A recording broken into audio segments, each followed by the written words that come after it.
Tamil KSR சேனலில் இன்றைய பதிவு 11ஆம் வகுப்பு தமிழ் பாடத்தில் இயல் 5க்குரிய பகுதி பார்த்துட்ருக்கோம்.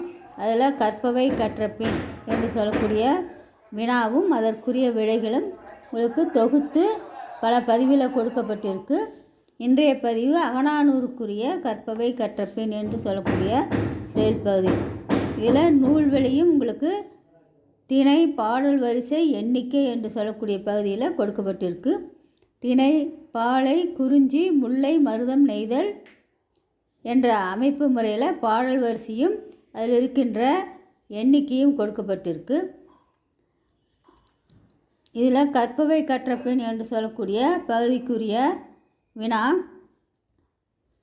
சங்க இலக்கியங்களில் இடம்பெற்றுள்ள கூற்று முறைகள் குறித்து வகுப்பறையில் கலந்துரையாடுக. இந்த கூற்றுமுறை என்பது தலைவன் தலைவியினுடைய வாழ்க்கை நிகழ்வுகளை சொல்லக்கூடிய பகுதி இது. அதில் தலைவன் கூற்று, தலைவி கூற்று, தோழி கூற்று, பாங்கன் கூற்று, நற்றாய் கூற்று என்று சொல்லி ஒவ்வொரு அகத்துறை சேர்ந்த பாடல்களும் சொல்லப்பட்டிருக்கு. இந்த கூற்றுமுறைகளை பற்றி இந்த பதிவில் பார்ப்போம். நன்றி, வணக்கம்.